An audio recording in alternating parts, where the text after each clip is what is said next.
नमस्कार.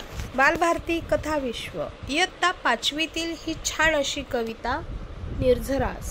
बालकवी त्र्यंबक बापूजी ठोंबरे. जन्म 1890, मृत्यू 1918.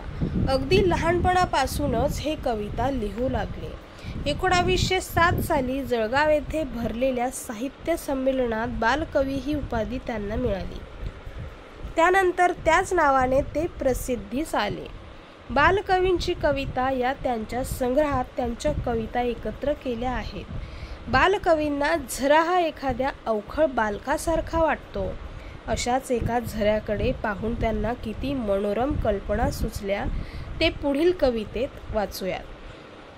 गिरीशिखरे वनमालाही दरी दरी घुमवीत येई, कड्यांवरुनी घेऊन उड्या खेळ लतावली फुगड्या, घे लोळण खडकावरती फिर गरगर अंगाभवती, जा हळूहळू वळसे घेत लपत छपत हिरवाळीत, पांचूची हिरवी राणे झुलवगडे झुळझुळ गाणे, वसंत मंडप वनराई आंब्यांची पुडती येई, श्रमलासी खेळून खेळ नीज सुखे क्षणभर बाळ, ही पुढची पिवळी शेते सळसळती गाती गीते, झोप कोठुनी तुला तरी हास लाडक्या नाच करी, बाल झरा तू बालगुणी बाल्यांची रे भरिसी भुवणी.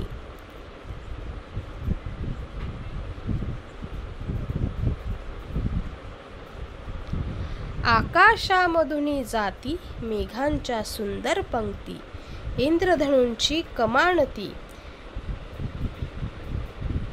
इंद्रधनुंची कमानती ती सध्या खुलते वरती, रम्य तारका लुकलुकती नीलारुण फलकावरती, शुभ्र चंद्रिका नाच करी स्वर्गधरेवर एक परी, ही दिव्य येती तुझला रात्रंदिन भेटायाला, वेधुनी त्यांच्या तेजाने विसरून या अवघी भाणे, धुंद हृदय तव परोपरी मग उसळी लहरी लहरी, त्या लहरी मधुनी वरती दिव्य तुझ्या संगीतती, नवलन त्या प्रशायाला स्वर्ग ही जर भूवर आला, गंधर्वा तव गायन रे वेड लाविना कुणा बरे.